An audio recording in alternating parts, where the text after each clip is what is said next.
খেলা চলছে বিশ্বজুড়ে। ফুটবল ক্রিকেট ছাড়াও খেলার রয়েছে এক দীর্ঘ ফর্দ। শুধু ফলাফল নয়, গত আজ আর আগামীর খেলাকে প্রেস বক্স থেকে আমরা দেখতে চাই ভিন্ন চোখে। আর সেই দেখাটাই দেখতে পাবেন এখন মাঠে। সঙ্গে আছি আমি শরীফ রওশন। স্বাগত এখন মাঠে। বাংলাদেশে একটা সময় শুধু বাংলাদেশ নয়, উপমহাদেশের অন্যান্য অংশেও একটা সময় ফুটবলের মতোই কিন্তু জনপ্রিয়তা ছিল হকি। তবে সময়ের পরিপ্রেক্ষিতে আমরা দেখেছি যে হকির যে জনপ্রিয়তা সেটা সময়ের সাথে সাথে ক্ষীণ হয়ে গেছে। সেই ক্ষীণটা কেন হয়েছে? কাঠামোগত সংকট, নাকি আর্থিক সংকট, নাকি অন্য কোনো সংকটে পড়ে আসলে বাংলাদেশ ও অন্যান্য জায়গায় যে হকির যে একটা উচ্ছ্বাস ছিল, উদ্দীপনা ছিল দর্শকদের মধ্যে, সেটা কমে গেছে? আজ আমাদের সাথে এই নিয়ে আলোচনার জন্য উপস্থিত রয়েছেন বাংলাদেশ হকি দলের খেলোয়াড় আশরাফুল ইসলাম। আপনাকে স্বাগত জানাচ্ছি এখন মাঠের আজকের প্রোগ্রামে। আমরা বলছিলাম যে হকির একটা জনপ্রিয়তা ছিল একটা সময়। নিশ্চয়ই আপনি যখন এসেছেন সেই জনপ্রিয়তা হয়তো বা আপনি কিছুটা আজ পেয়েছেন, তবে এখন একেবারেই পুরোটা ম্লান হয়ে গেছে। শুরুতেই জানতে চাই, এই ম্লান হওয়ার পেছনে আসলে কারণটা কি? আমার মনে হয় যে ফার্স্ট থেকে বলি, আমি যখন আর কি হকি খেলাটা শুরু করেছি তখন আল্লাহর রহমতে হকির মোটামুটি ইমেজটা এখনকার মতো এত একটা নেগেটিভ ছিল না আর কি। তো আমার মনে হয় যে আমাদের ফেডারেশন যদি আগে থেকে আমাদের নিয়ে ভালো একটা প্ল্যান নিয়ে এগোতো, তাহলে হকির আমরা এখন যে জায়গায় আছি এর থেকে ভালো অবস্থানে থাকতাম। আশরাফ ভাই, ভালো প্ল্যান আসলে কোনটাকে আপনারা বলছেন বা কি বলছেন? বা হকি ফেডারেশনে যখন আমরা যাই তখন তারা বলে যে তাদের বেস্টটা দেওয়ার তারা চেষ্টা করেন, বিশেষ করে যখন বাইরের দেশি ট্যুরগুলো আসে, টুর্নামেন্টে অংশগ্রহণের আগে আসলে স্পন্সর পাওয়া বেশ জটিলতায় ভুগতে হয় তাদেরকে। সেই জায়গায় তারা বলেন তাদের সর্বোচ্চ চেষ্টাটা আসলে জারি রাখেন তারা। সেই জায়গায় আসলে আপনার কাছে মনে হয় কিনা ওই জায়গায় আরেকটু বেশি তৎপরতা বা আরেকটু বেশি নজরদারি বাড়ালে হয়তো বা আপনাদের সবগুলো টুর্নামেন্টে ভালোভাবে যাত্রার আগে অংশগ্রহণটা নিশ্চিত করা সম্ভব? আমার কাছে মনে হয়েছে যদি আমাদের হকি মাঠে সারা বছর হকি থাকে, আমাদের ডোমেস্টিক লেভেলে যদি প্রত্যেকটা টুর্নামেন্ট যদি হয়, হকি ফেডারেশন অনেক প্লেয়ার পাবে। এইখান থেকে দেখা গেছে যে তারা যদি 100 প্লেয়ার থেকে যদি 18 জন প্লেয়ার বাছাই করে, এইটা ভালো হবে নাকি হচ্ছে আপনার এখন যেমন আপনি ধরেন যে আমাদের ক্যাম্প হয় 40, মানে বাছাই হয় দেখা গেছে যে 40 জন কি 50 জন থেকে। তো 50 জন থেকে যদি একটা টিম করে, এই টিমের থেকে যদি 100 জন ক্যাম্পে নিয়ে তারপরে বাছাই করে, ওই টিমটা আমার মনে হয় যে অবশ্যই ভালো হবে। আর হকি খেলাটা যদি সারা বছর মাঠে থাকে, আমাদের যে ডোমেস্টিক যে খেলাগুলা যেগুলা আগে হতো, এখন দেখা গেছে যে আমরা এই 2 বছরে হকি অনেকগুলা ইন্টারন্যাশনাল টুর্নামেন্ট খেলছি, বাট আমাদের ডোমেস্টিক কোনো টুর্নামেন্ট ছিল না। আচ্ছা, ওইটাও একটা কারণ ওইটাও একটা কারণ, প্লাস হচ্ছে আমাদের যে লিগ, এই ঘরোয়া লিগও দেখা গেছে যে কন্টিনিউয়াসলি হয় না। এটা যদি 25 বছর হইতো তাহলে হকি প্লেয়ারের খেলার দিকে আরও আগ্রহ বাড়তো। তো ওই আগ্রহ নিয়ে যদি হকি প্লেয়াররা হকি খেলতো, আমার মনে হয় প্লেয়াররাও ইন্ডিভিজুয়ালি ডেভেলপ করতো, বাংলাদেশ হকির জন্য ভালো হতো।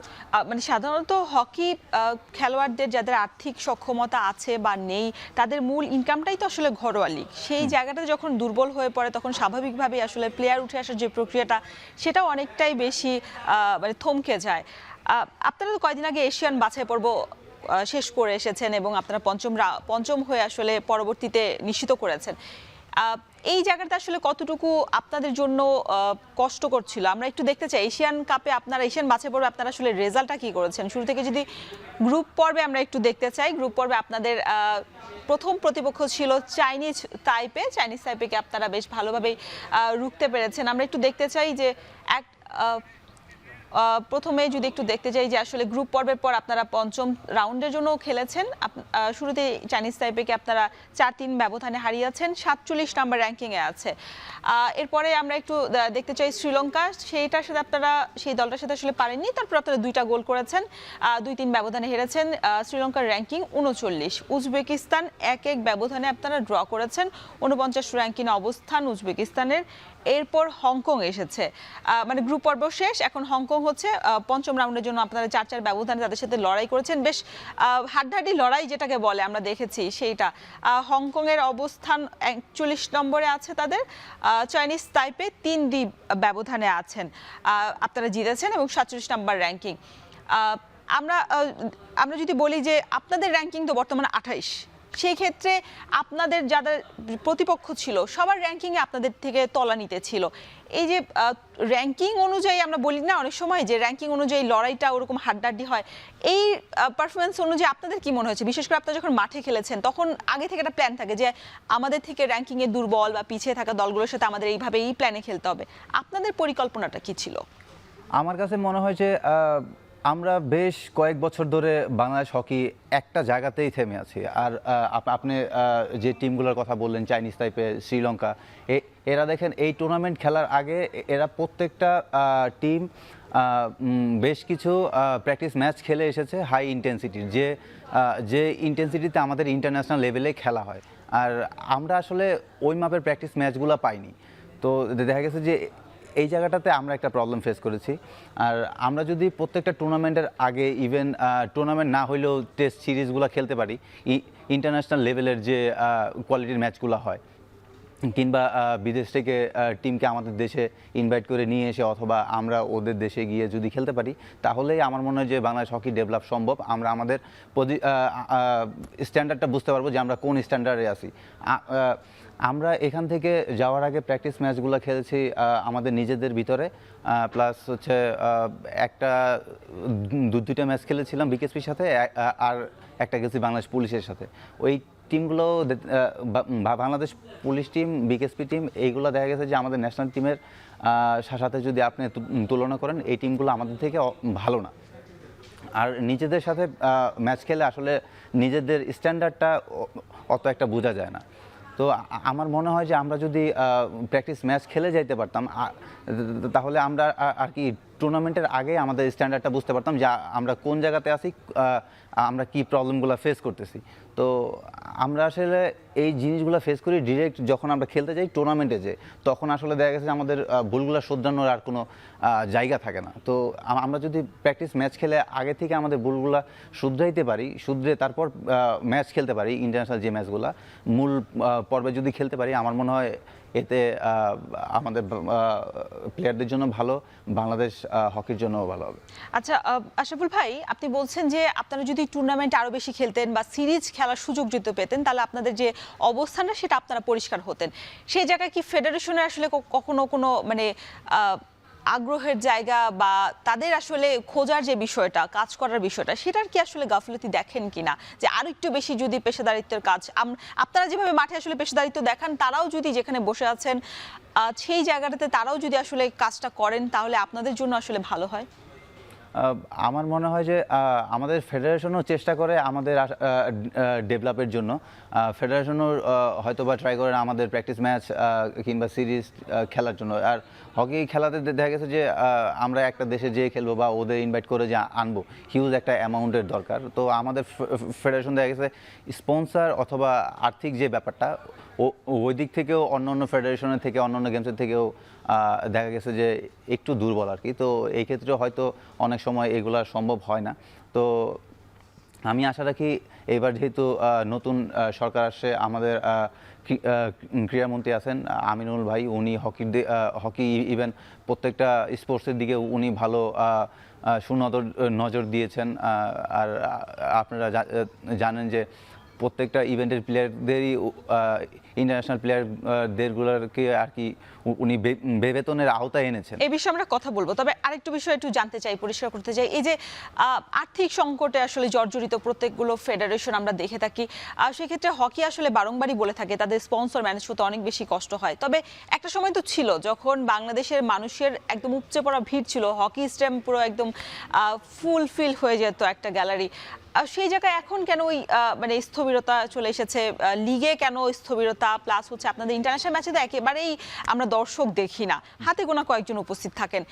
এই জায়গায় আসলে স্পন্সরদেরও তো আসলে প্রত্যাশার জায়গা, তাদেরও তো আসলে ইনকামের একটা ব্যাপার থাকে এখানে জড়িত। সেই জায়গাটাতে আসলে মাঝখানে যে মধ্যস্থতাকারী বা সমস্যাটা, মূল সমস্যাটা, সেটা আসলে কোথায় মনে করেন? কারণ আপনি তো অনেকদিন ধরে আছেন হকি ফেডারেশনের সাথে। সমস্যাটা আমার কাছে মনে হয় যে যোগাযোগ হইতে পারে, বা এইটার সাথে আমি আসলে মানে আমি যেটা বলতে চাচ্ছিলাম যে একসময় তো আসলে স্পন্সর যে প্রতিষ্ঠানগুলো আছে তারাই আসলে আগ্রহ দেখিয়ে লিগের সাথে বলেন বা আপনাদের দলের সাথে বলেন স্পন্সর করতে তারাও আসলে আগ্রহ অনেকটাই বেশি ছিল, কিন্তু আস্তে আস্তে দেখেছি যে দর্শকদের সাথে তাদেরও আসলে সেই যে আগ্রহটা ওইটাও আসলে ক্ষীণ হয়ে গেছে। এটার মূল কারণটা আপনার অ্যাজ এ প্লেয়ার হিসেবে আপনার কি মনে হয়, আসলে কোথায় আসলে দুর্বলতা? আমার মনে হয় যে আমাদের খেলা কম, ডোমেস্টিক লেভেলে খেলা কম হয়। ইন্টারন্যাশনাল লেভেলে আমরা দেখা গেছে যে বছরে 2টা কি 3টা সর্বোচ্চ 4টা টুর্নামেন্ট খেলি। দেশের মাটিতে ইন্টারন্যাশনাল ওই রকম টুর্নামেন্ট হয় না, যেই কারণে আসলে দেখা গেছে যে বাংলাদেশের মানুষ অনেকে জানেই না হকি খেলা হচ্ছে, বা দর্শকরাও হকি মাঠে গিয়ে খেলা দেখতে পারে না। এটাই কারণ হইতে পারে। আচ্ছা, আপনি বলছেন যে হকি খেলা হচ্ছে এটা জানে না, এই যে প্রচারণা যে একটা অভাব, এটা তো অবশ্যই আসলে জড়িত একটা খেলাকে ছড়িয়ে দেওয়ার জন্য। সেই জায়গাতে আসলে আপনার কি কেন কোনো গাফিলতি দেখেন কিনা? কারণ আমরা দেখেছি যে কোনো ইন্টারন্যাশনাল টুর্নামেন্ট হলে অন্য ইভেন্টে বিভিন্ন জায়গায় আসলে পোস্টার, ব্যানার বা সোশ্যাল মিডিয়াতে বেশ প্রচারণা চালায়। বিশেষ করে আমরা দেখেছি সম্প্রতি ফুটবল ফেডারেশন যেটা করেছে যে ডিজিটাল বেস তারা হয়ে গেছে, সবচেয়ে বেশি প্রচারণা ওইখানেই চালায়। আপনারা কি আসলে ওই জায়গাটাতে বা ফেডারেশনের পক্ষ থেকে ওই জায়গাটা আরেকটু বেশি শক্তিশালী করা দরকার কিনা, বা অন্য একটা থাকে না ডিপার্টমেন্ট ভাগ করে দেওয়া, বিভাগ আলাদা করে দেওয়া, যে তারা আসলে ওইভাবেই ওইটাই কাজ করবে, ওই জায়গাটাতে আরো একটু বেশি সক্ষমতা দরকার ছিল কিনা এই অ্যাডহক কমিটির? আমার মনে হয় যে তারা যা করেছে ঠিক আছে, তবে যদি আরও একটু ভালো করতো, যেমন ধরেন যে আপনার একটা কথা আছে না যে প্রচারেই প্রসার, তো দেখা গেছে যে প্রত্যেকটা ইভেন্টেরই আপনি বিলবোর্ডগুলো দেখেন, আমাদের হকি প্লেয়ারের বা হকি ইভেন্টের যদি বেশ কিছু জায়গায় বিলবোর্ড থাকতো, তারপরে দেখা গেছে যে যদি টেলিভিশনে ওই রকম প্রচার করতে পারতো তাহলে হয়তো আরও ভালো হতো। মানে প্রচারটা আসলে কেন হচ্ছে না, বা তাদের আসলে ওই জায়গাটাতে থাকে না যে আসলে সময়ের অভাব, তারা কারণ সবাই তো আসলে সে মানে নিজ উদ্যোগে আসলে এখানে ফেডারেশনের সাথে সম্পৃক্ত হয়েছেন, সেই জায়গায় তাদের আসলে অন্য পেশা থাকে, অন্য জায়গায় কাজ থাকে, ব্যস্ততা থাকে, সেই জায়গায় আসলে তারা এই জায়গাটা ভাবনাটা একটু কম হচ্ছে কিনা হকি নিয়ে হইতে পারে। কারণ আপনারা তো সারাক্ষণ আপনারা পেশা, আপনাদের পেশাদারিত্বের জায়গা, আপনাদের এটা ধ্যান জ্ঞান সবকিছু, আপনারা মাঠে খেলেন, কিন্তু যারা আসলে দায়িত্বপ্রাপ্ত বা কর্মকর্তা তাদেরও তো আসলে সেকেন্ডারি কোনো কাজ আছে। এইটা আসলে সেকেন্ডারি না প্রাইমারি কোনটা আসলে আমি জানি না, তবে এই জায়গাটাতে আসলে কোনটা হওয়া উচিত ছিল, প্রথম নাকি দ্বিতীয়? একবারে সবার আসলে কোন জায়গাটাতে আসলে ঘাটতি দেখেন? কারণ আমরা দেখি যখনই আমরা ফেডারেশনে যাই কোনো কর্তাকে আমরা পাই না, হয়তোবা ফোন করে গেলে পাওয়া যায়, সেই জায়গাটাতে আরো একটু বেশি তৎপরতা দরকার ছিল কিনা কর্মকর্তাদের? তারা একটা আমার মতে আর কি, আমি ভুলও হইতে পারি, তারা যদি এই সমস্ত কাজের জন্য এক্সট্রা কাউকে নিয়োগ দিয়ে যদি এই সমস্ত কাজগুলো চালিয়ে যেতে পারতো, তাহলে আমার মনে হয় যে এই প্রবলেমগুলো থেকে আমরা বেরিয়ে আসতে পারতাম। আমাদের প্রচারের যে জিনিসটা প্লাস হচ্ছে মিডিয়া ম্যানেজমেন্টের যে ব্যাপারগুলো, এই ব্যাপারগুলো যদি তারা ঠিক করতে পারতো, আমার মনে হয় এটা ভালো একটা ইয়ে হতো। মানে এই জায়গায় আসলে আপনাদের যে নতুন অ্যাডহক কমিটি দেওয়া হয়েছে জুলাই গণঅভ্যুত্থানের পর, আমরা দেখেছি যে অনেক প্লেয়ারও আসলে এখানে ইনভলভ হয়েছেন, তবে প্লেয়ারদের ইনভলভমেন্টের পর আসলে যেভাবে আসলে আপনাদের স্বার্থ রক্ষার কাজ করার যে বিষয়টা, সেটা আমরা খুব কম দেখেছি। নিশ্চয়ই আপনাদেরও নজরে পড়েছে ওটা, কেন হয়েছে? খেলোয়াড়দের স্বার্থে অন্য খেলোয়াড়রা কেন কাজ করছেন না, সেটা নিয়ে একটা প্রশ্ন আমি করে গেলাম। তবে এখন একটা বিরতি নিতে হচ্ছে। দর্শক, নিচ্ছি ছোট্ট একটা বিরতি, ফিরছি একটু পরেই। কথা বলছি, অন্ধকার নাকি আলোকিত, কি হবে বাংলাদেশের হকি ফেডারেশনের যারা বর্তমানে খেলোয়াড় রয়েছেন, এ নিয়ে কথা বলার জন্য রয়েছে বর্তমান হকি দলের খেলোয়াড় আশরাফুল ইসলাম। আশরাফ ভাই, আপনি যেটা বলছিলেন যে এই যে সামনে আপনাদের আবার এশিয়ান গেমস আসবে, আপনারা তো অনেকদিন ধরে এশিয়ান গেমস খেলে আসছেন, তবে সেইভাবে আপনাদের যে পারফরমেন্সটা আমরা আসলে আশা করছি সেটা এখন পর্যন্ত পাইনি। আমরা একটু দেখতে চাই বিগত সময় আপনাদের এশিয়ান গেমসে আপনাদের পারফরমেন্সটা কি। আমরা যদি একটু চোখ রাখি তাহলে 2006 সাল থেকে আপনারা শুরু করেছেন যে পর্বটা, সেটা আপনারা গ্রুপ পর্বে চ্যাম্পিয়ন হয়েছেন এবং আপনারা 7-এর মধ্যে 1 নাম্বার হয়ে আসলে আপনারা 2006 সালে উতরেছেন। তারপর আমরা যদি একটু দেখি 2010 সালে পঞ্চম অবস্থান থেকে আপনারা শেষ করেছেন। 2014 সালে চ্যাম্পিয়ন, 2018 সালে রানার্স আপ, 2022 সালেও রানার্স আপ। এবার আবার পঞ্চম স্থান অর্জন করেছেন আপনারা। বেশ হাড্ডাহাড্ডি একটা লড়াই হয়েছে। এই যে রানার্স আপ, এর আগে আপনারা চ্যাম্পিয়ন হয়েছেন, আবার আপনারা পঞ্চম স্থানে এসেছেন। এই যে মানে ধারাবাহিকতার ব্যর্থতা, মানে একটা কি বলে, ধারাবাহিকভাবে যে খেলা চালিয়ে যাওয়া থাকে না, যে আপনি ডে বাই ডে নিজেকে আরো উন্নত করবেন, আপনারা কি উন্নত করছেন নাকি নিজেদেরকে আরো একটু বেশি মানে কি বলবো, খারাপ অবস্থানে আছেন? মানে আপনাদের পজিশনটা, আপনার কি মনে হয় আপনারা কোথায় আছেন বাংলাদেশ, যদিও আপনাদের র্যাঙ্কিং 28 নম্বরে আছে? আমাদের র্যাঙ্কিং ওই যে একটু আগে বললাম না, যে আমরা একটা জায়গায় থেমে আছি, আমরা এখান থেকে আর উপরের দিকে যেতে পারছি না। কারণ হচ্ছে আপনি দেখেন যে ওই যে টিমগুলোর সাথে আমরা এবার ড্র করছি, হারছি, ওই টিমগুলোর প্রিপারেশন আমাদের প্রিপারেশন। আমরা কিন্তু প্র্যাকটিস ম্যাচ কিংবা বাইরের কোনো দেশে যে প্র্যাকটিস ম্যাচ খেলি নাই। শ্রীলঙ্কা আমাদের এখানে আসার আগে ওরা 2টা কি 3টা দেশ ট্যুর করে তারপর আসে, ইভেন চাইনিজ টাইপে ওদের 7টা কি 8টা প্লেয়ার ইউরোপে লিগ খেলে, 6 থেকে 7 মাস ওরা ওইখানেই থাকে, ওদের ডেভেলপটা ওখানে। তারপরে ওদের স্পেসিফিকলি 2-3টা প্লেয়ার আছে যেগুলো ম্যাচ উইনিং প্লেয়ার, ওই প্লেয়ারগুলো অস্ট্রেলিয়াতে, জার্মানিতে, এইগুলো জায়গায় লিগ খেলে ওরা। তো আমাদের বাংলাদেশ ফেডারেশন থেকে আমাদের এরকম কোনো সুযোগ নাই, মানে সুযোগ নাই বলতে ফেডারেশন থেকে প্লেয়ারদের এরকম কোনো সুযোগ করে দিচ্ছে না যে বাংলাদেশের 5টা 10টা প্লেয়ার একটা ক্লাবে যে খেলুক, অথবা বাংলাদেশ টিম 2 মাস 3 মাস বাংলাদেশের বাইরে যে ম্যাচগুলো খেলে আসুক। আমরা যত ম্যাচ খেলবো তত আমাদের ম্যাচের ভিতরের যে সিচুয়েশন, ওই সিচুয়েশন কন্ট্রোল করা, মানে করতে তত সহজ হবে। তো আমরা দেখা গেছে যে এমনও সময় আসছে যে আমরা একটা ইন্টারন্যাশনাল ম্যাচ খেলছি 2 বছর আগে, তারপরে ইন্টারন্যাশনাল টুর্নামেন্ট আবার খেলছি 2 বছর কি 3 বছর পরে। তো আমি 3 বছর আগে যে এক্সপিরিয়েন্সটা গেইন করছি ইন্টারন্যাশনাল ম্যাচ খেলে, 3 বছর পরে আমার ওই কনফিডেন্সটা কি আমি আমার কাছে কি রাখতে পারছি প্র্যাকটিস ম্যাচ না খেলে? তারপর দেখা গেছে যে ওই 3 বছর পরের তাদের যে স্ট্যান্ডার্ড ছিল, ওরা ওইখান থেকে প্র্যাকটিস ম্যাচ খেলে টিম নিয়ে এইখানে ওইখানে, প্লাস হচ্ছে তাদের যে ডোমেস্টিক লেভেলের খেলা, এই খেলাগুলো তারা চালিয়ে যায়। আমাদের এইখানে এই জিনিসগুলো হয় না, যে জন্য দেখা গেছে যে আমরা আমাদের জায়গা থেকে উঠতে পারি না। ওরা একটা কি বলে, পুরা টিম নিয়ে ওরা যদি 4-5 বছরের একটা প্ল্যান করে তারপর যদি এগোয়, তারপরে দেখা গেছে যে ওরা ওই টিমটা নিয়ে একটা ভালো একটা রেজাল্ট করতে পারে। তো আমাদের এখানে আমাদের দেখা গেছে যে ঠিকমতো খেলা থাকে না, ঠিকমতো আমরা খেলতে পারি না। আমাদের খেলা যেহেতু, মানে আপনি বলতে যাচ্ছেন বাইরের দেশগুলো আপনারা যারা আসলে কম্পিটিশন করেছেন তারা সারা বছরই খেলার মধ্যে থাকে। এবার তো এশিয়ান গেমস আমরা দেখবো যে ওমান, উজবেকিস্তান, শ্রীলঙ্কা, যাদের সাথে আপনারা লড়াই করেছেন আর কি, সবাই মোটামুটি বেশ ভালো দাপটের সঙ্গে আসলে আছে। কোন দলের সাথে পড়বে সেটা নিশ্চয়ই এখনো ঠিক হয়নি, তবে যে দলের সাথেই পড়ুক না কেন নিশ্চয়ই একটা আপনারা আশানুরূপ ফলাফলের দিকেই আসলে তাকিয়ে আছেন।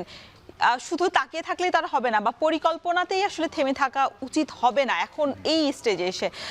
সেই জন্য আসলে আপনাদের যে প্ল্যান, আপনারা এশিয়ান গেমস খেলে এসেছেন প্রায় অনেক দিন হয়ে গেছে, এখন আপনাদের পরিকল্পনা কি? ফেডারেশন থেকে কি বা কোচের পক্ষ থেকে কি কোনো ব্রিফ করা হয়েছে কিনা যে আমরা এই শিডিউলে এখন এগোবো, আমরা রানিং ক্যাম্পটা রানিং করব, এরকম কোনো প্ল্যান কি এখন পর্যন্ত দিয়েছে কিনা কোচ বা ফেডারেশন? না, আমাদের এমন কোনো শিডিউল এখন পর্যন্ত দেওয়া হয়নি। আমরা যখন ন্যাশনাল ক্যাম্পের গ্যাপে যখন ছুটিতে গিয়েছিলাম, তখন আমাদের কোচ যে ছিলেন আশিক ভাই, উনি আমাদের একটা শিডিউল দিয়েছিলেন। তো আমি জানি না কে কতটুকু করতেছে, আমি আমার নিজের মতো আর কি কোচের যে শিডিউলগুলো ওগুলো আর কি ফলো করার ট্রাই করতেছি। মানে আপনার আর্থিক সক্ষমতা রয়েছে বা আপনার আসলে পারিপার্শ্বিক যে বিষয়গুলো সমর্থনের জায়গা, সেটা আপনি নিশ্চয়ই আসলে পাচ্ছেন। যারা বাকি প্লেয়ার আছে, নিশ্চয়ই আপনি 18 জন প্লেয়ার খেলেছেন, নিশ্চয়ই 18 জনের একই অবস্থান নয়। কেউ ঢাকায় থাকেন, কেউ ঢাকার বাইরে থাকেন, সব জায়গাতে আসলে এই পরিস্থিতি পাবে না। তাহলে আপনারা যখন এশিয়ান গেমসের মতো একটা বড় আসরে আপনারা লড়াই করতে যাচ্ছেন মূল পর্বে, সেই জায়গাতে আসলে আরেকটু বেশি সিরিয়াসনেস হওয়া উচিত ছিল কিনা ফেডারেশনের? যদিও ফেডারেশন এখন নারীদের এশিয়ান কাপ বাছাই পর্ব, যেটা আসলে তাদেরকে নিয়ে দেশের বাইরে আসলে আছেন, সেই জায়গায় আপনাদের দলের প্রতিও আসলে মনোযোগ বাড়ানো দরকার ছিল কিনা এখন থেকেই, কারণ সময়টা খুব কম। অবশ্যই আমি মনে করি যেহেতু এশিয়ান গেমস একটা বড় আসর, এখন থেকে আমাদের প্রিপারেশন শুরু করে দেওয়া উচিত। আমাদের দেখা গেছে যে ভালো একটা কোচ যদি তারা এখন নাও আনতে পারে, বা তারা যে কোচকেই দায়িত্ব দিবে ওই কোচ দিয়ে যদি এখন থেকেই শুরু করে, আমরা যদি ওই কোচকে নিয়ে যদি আমরা প্র্যাকটিস ম্যাচ খেলতে পারি, তাহলে অবশ্যই এশিয়ান গেমসেও আমরা যে টিমের সাথে খারাপ করে এসেছি থাইল্যান্ডে, এই টিমগুলোকে আমি মনে করি যে এই টিমগুলোতে ইজিলি বিট করা সম্ভব। তাহলে মানে বিট করা সম্ভব, তবে বিট করতে পারছেন না। আমরা দেখছি মাঠে খুব স্ট্রাগল করতে হয় আপনাদেরকে। সেই জায়গায় আসলে কোন জায়গায় আসলে প্লেয়ারদের আরো বেশি মনোযোগী হওয়া উচিত? আপনি বলছেন যে নিয়মিত খেলাটা থাকলে হয়তো বা ওই দুর্বলতা কাটানো সম্ভব, সেটা আসলে কতটুকু এখন চ্যালেঞ্জিং এই সময়ের মধ্যে? আমরা এই যে বললাম না যে আমরা ওই হাই ইন্টেন্সিটির প্র্যাকটিস ম্যাচ আমরা তো খেলতেই পারি না। তো আমরা কয়েকদিন আগে যে ম্যাচটা খেলে আসি, এখন আমরা বুঝতে পারছি যে আসলে হকিটা কোন লেভেলে আছে, ওদের সাথে কিভাবে আর কি খেলতে হবে, বা হকি স্ট্যান্ডার্ডটা কোথায়। তো এখন যদি আমরা ওইটা মাথায় নিয়ে প্র্যাকটিস করি, বা ওদের যেভাবে আটকানো যাবে ওই সিস্টেম নিয়ে প্র্যাকটিস করি, ওদেরকে অবশ্যই বিট করা সম্ভব। আচ্ছা, আপনাকে বিরতিতে যাওয়ার আগে একটা প্রশ্ন করে গিয়েছিলাম যে অ্যাডহক কমিটিতে যারা আছেন বর্তমানে অনেকেই খেলোয়াড় রয়েছেন। খেলোয়াড়দের স্বার্থে যারা বিগত সময়ে সাবেক প্লেয়াররা রয়েছেন তারা নিশ্চয়ই কাজ করবেন, কারণ তারাও তো মাঠে একসময় এই ধরনের সংকটময় পরিস্থিতিতে তারা উতরেছেন। সেই জায়গায় আসলে আপনারা কতটুকু সাপোর্ট পাচ্ছেন তাদের কাছ থেকে, যারা বর্তমানে খেলোয়াড়রা রয়েছেন? বর্তমান খেলোয়াড় কেউ আছে কিনা আমি জানি না সঠিক। আচ্ছা, জানেনই না আপনি খেলোয়াড় আছে কিনা? আছে, খেলোয়াড় আছে, কয়েকজন আছেন। তবে সেই জায়গায় তারা আসলে কাজটা দেখাচ্ছেন না বলেই হয়তো আপনারাও আসলে বুঝছেন না যে তারা আসলে কাজ করছে, বা ফেডারেশনের সাথে তারাও আসলে সম্পৃক্ত। সেই জায়গায় আসলে ফেডারেশনেরই আসলে আপনাদের সাথে যে যোগ সাজসটা বা যোগাযোগ স্থাপন করার যে বিষয়টা, সেটার কি আসলে ঘাটতি দেখেন কিনা, এই প্রশ্নটা রেখে গেলাম। তবে বিরতির পর উত্তরটা নেব। দর্শক, নিচ্ছে আরও একটা বিরতি, ফিরছি একটু পরে।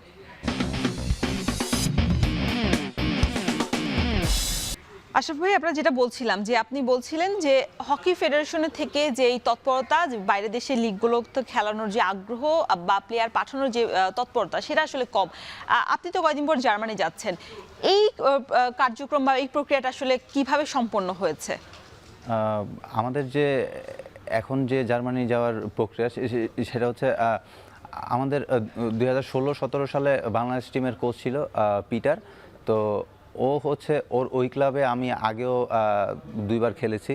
আমাদের বাংলাদেশ টিমের জিমি ভাই, চয়ন ভাই, তারাও খেলেছেন। এক্স ন্যাশনাল টিমের যে প্লেয়ারগুলো আছে, বিন্টু ভাই, বিপ্লব স্যার, ওনারাও খেলেছে। তো হচ্ছে ওই থ্রুতেই আর কি আমাদের ওই কোচ যখন আমাদের সাথে যোগাযোগ করছে যে এই ক্লাবে এরকম খেলার অপরচুনিটি আছে, তখন আমরা আর কি ওনাদের এভাবে বলে দিয়েছি যে আমাদের বাংলাদেশ থেকে যদি কাউকে ওই ক্লাবে খেলাইতে হয় তাহলে ফেডারেশনের সাথে যোগাযোগ করতে হবে। তো ফেডারেশনে যখন আর কি ওনারা যোগাযোগ করে, ফেডারেশন থেকে আমাদের যার যে সংস্থা আছে ওই সংস্থার সাথে কন্ট্যাক্ট করে তখন। আচ্ছা, তাহলে আপনারা বলছেন যে ফেডারেশনের আসলে উদ্যোগটা কম দেখা গেছে বিগত সময়। সেই জায়গাটাতে আসলে উদ্যোগটা কোথায়? কারণ কোনো অপরচুনিটি আপনাকে মিস করেছেন কিনা ফেডারেশনের জন্য? উদ্যোগটা কম বলতে আমি বুঝিয়েছি যে আমরা এখন যাচ্ছি, দেখা গেছে যে খুব কম সংখ্যা, আবার হচ্ছে এক একজন এক এক ক্লাবে। তো ফেডারেশনের দিক থেকে যদি ট্রাই করে 5টা-7টা প্লেয়ার একটা ক্লাবে পাঠাতে পারে, তাহলে দেখা গেছে যে আমরা বিভিন্ন ফরমেশন শিখতে পারবো, ওই দেশের খেলার প্যাটার্ন ধরতে পারবো। তো 6-7 জন যদি একসাথে প্র্যাকটিস করি টানা 5-6 মাস, তাহলে দেখা গেছে যে আমাদের যেহেতু টিম গেম, টিম আন্ডারস্ট্যান্ডিংটা ভালো হয়। আর আমরা যদি এক একজন এক এক ক্লাবে যাই, আবার এখানে এসে যদি 1-2 মাস বা 10 দিন, 12 দিন, 7 দিন প্র্যাকটিস করি, তাহলে দেখা গেছে যে ওই কমিউনিকেশনের ওই গ্যাপটা থাকে। আচ্ছা, এবার একটু আমরা ঘরোয়া লিগে ফিরতে চাই। আপনি বলছিলেন যে ধারাবাহিকতার অভাব বাংলাদেশের ঘরোয়া লিগে। কয়েকদিন আগেই সম্প্রতি ফেডারেশনের সাথে ক্লাবগুলোর একটা মিটিং হয়েছে যে তারা আসলে কিভাবে ফিরতে চায়, কারণ তারা বছরের অ্যাডহক কমিটি যখন দায়িত্ব নিয়েছিল তখনই আসলে তারা চিঠি পাঠিয়েছিল ক্লাবগুলোকে, তবে সেই জায়গায় তারা আসলে নিজেদেরকে প্রস্তুত করার যে একটা বিষয়, সেই জন্য তারা সময়ও চেয়েছিল। সেই সময়টা এখনো তাদের শেষ হয়নি। কারণ আপনাদের স্বার্থে আসলে ফেডারেশন ডেকেছিল ক্লাবগুলোকে, আপনি নিশ্চয়ই জানেন। সেই জায়গায় তারা 5 লাখ টাকা তাদেরকে আসলে সহযোগিতা করার জন্য একটা আবেদন তারা করেছে। তবে এখনো আসলে সেটা পুরোপুরিভাবে যে মানে ফেডারেশন থেকেও যে সবুজ সংকেত, সেটা আসলে দেওয়া হয়নি। তবে নিশ্চয়ই দেওয়া হতে পারে, তবে সেটা আসলে অত বড় অ্যামাউন্ট না। আপনার কি মনে হয় যে ক্লাবগুলো, আপনি তো শেষ আবাহনীতে খেলেছেন, সেই জায়গায় আসলে ঢাকা আবাহনী বা মোহামেডান, মেরিনার্সের মতো যে বড় বড় ক্লাবগুলো আছে, তাদের আসলে ওই জায়গা থেকে আপনাদেরকে যে মানে নিজেদেরকে আরো বেশি তুলে ধরা যে জায়গায়, বা প্লেয়ার তুলে আনার যে প্রক্রিয়া, সেটা তো আসলে ক্লাব থেকেই করা উচিত। সেই জায়গাটাতে আসলে আমাদের দেশের ক্লাবগুলো অনেক পিছিয়ে আছে বাইরের দেশের তুলনায়। আমাদের দেখা গেছে যে ক্লাব লেভেলের যে খেলা, এটা আমরা খেলি প্রিমিয়ার লিগ 2 বছর, কিংবা মাঝে মধ্যে দেখা গেছে যে 2 বছরও ক্রস করে ফেলে এক একটা লিগ হইতে হইতে। তো আমার মনে হয় যে ক্লাব লেভেলের যদি খেলাগুলো, আমাদের লিগ যদি আরও লম্বা করা যায়, ডাবল লিগ করা যায়, কিংবা প্রত্যেক বছর যদি আমাদের প্রিমিয়ার লিগটা হয়, তাহলেই দেখা গেছে যে আমাদের প্লেয়ারদের ক্লাবের কাছে একটা কদর থাকে।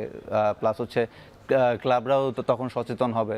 ক্লাবের ওই ক্লাবের যে প্লেয়ারগুলো আছে, ওদের সাথেও ভালো রাখবে, যোগাযোগ রাখবে, ওই প্লেয়াররা যাতে ভালো মতো খেলতে পারে, ভালো জায়গায় খেলতে পারে। আমার মনে হয় এভাবে করলে ক্লাবরাও একটা সাপোর্ট করবে। আচ্ছা, আমরা দেখেছি যে ক্রিকেট বা ফুটবলে আসলে মোহামেডান, আবাহনী সবসময় তারা আসলে ফুটবলের ওই জায়গাটা তারা পার্টিসিপেট করে। তবে হকি বা অন্যান্য ইভেন্টে আমরা দেখি খুব কম তাদের মাঝে মধ্যে তারা কাজ করে, বা মাঝে মধ্যে তারা আসলে ওই জায়গাতে অংশগ্রহণ নিশ্চিত করতে পারে। সেই জায়গায় আসলে এইটা মনে হয় কিনা বাংলাদেশের হকির যে উন্মাদনা, সেটা আসলে শেষ হয়ে যাওয়ার পেছনে ক্লাব কর্তৃপক্ষদেরও একটা আসলে যোগসাজশ আছে, বা তাদেরও অনাগ্রহ এখানে অনেক বড় একটা ভূমিকা রেখেছে। হইতে পারে, যে আমি বললাম না যে আসলে আমাদের খেলাটা না হওয়াতেই দেখা গেছে যে হকির আমেজটা আসলে নষ্ট হচ্ছে। এখন ফেডারেশন আমাদের দেখা গেছে যে ডোমেস্টিক লেভেলের খেলাগুলোও ওই রকম আয়োজন করতে পারতেছে না, যে জন্য দর্শক আসতেছে না, মানুষ জানতেছে না হকি খেলা হচ্ছে। অনেক মানুষ এমন হয়েছে যে হকি ভুলেই গেছে। আমাদের অনেক এক্স হকি প্লেয়ার আছে যারাও আমার কাছে অনেকবার বলেছে যে হকি খেলা ছেড়ে দিব, সেই হকি খেলে কী হবে, হকি স্টিক জাদুঘরে উঠাই রাখবো, এই টাইপের কথা আমার কাছেও অনেকজন বলছে। কারণ হচ্ছে আমাদের প্রিমিয়ার লিগ হয় 2 বছর পর পরে, আর 2 বছর পর একটা হকি প্লেয়ার কিন্তু এত টাকা পায় না লিগে।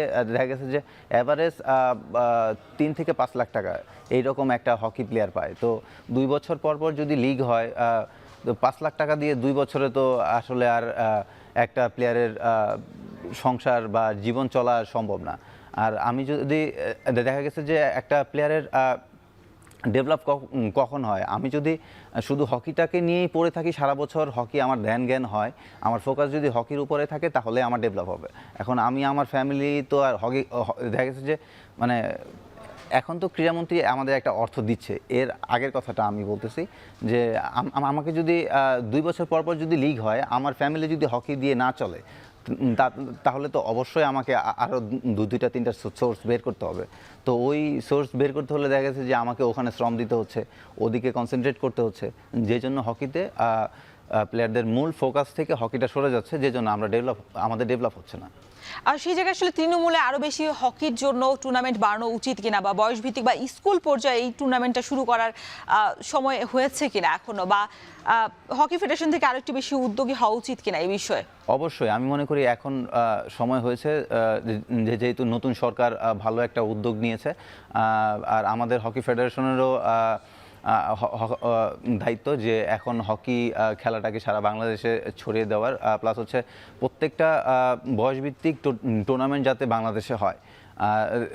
আপনারা জানবেন যে আমরা প্রতিনিয়তই বয়সভিত্তিক টুর্নামেন্টগুলোতে আমরা ইন্টারন্যাশনালি ভালো। আমরা যতগুলো এজ লেভেলের খেলা খেলেছি, প্রত্যেকটা এজ লেভেলে বাংলাদেশ টিমের রেজাল্ট ভালো। আবার দেখা গেছে যে ওই সেম প্লেয়ার আমরাও ন্যাশনাল টিমে খেলতেছি, আর অস্ট্রেলিয়ার ওরাও ন্যাশনাল টিমে খেলতেছে। ওদের সাথে আমাদের গ্যাপ দেখা গেছে যে আকাশ পাতাল। অথচ আমরা ওই প্লেয়ারের সাথেই খেলছি, ওরাও আমাদের সাথেই খেলছে, কিন্তু আমরা ওদের স্ট্যান্ডার্ডে নাই। ওরা দেখা গেছে যে ওয়ার্ল্ডে 1-2 এর জন্য লড়ে, আমরা 25-30 এমন। বা আপনারা বাছাই পর্বে মূল পর্বে যাওয়ার জন্য আসলে লড়ছেন। এই জায়গাটাতে আসলে ফারাকটা নিশ্চয়ই আপনাদের যে অনিয়মিত খেলা লিগ এই জন্য আসলে অনেকটাই আসলে দায়ী। টার্ফের ব্যাপারটা বা আপনাদের যে মাঠের যে ব্যাপারটা সেটাও আসলে অবকাঠামোর যে অপ্রতুলতা আছে সেটাও নিয়ে কথা বলবো, তবে বিরতির পর। দর্শক, ফিরছি বিরতির পর, সাথেই থাকুন।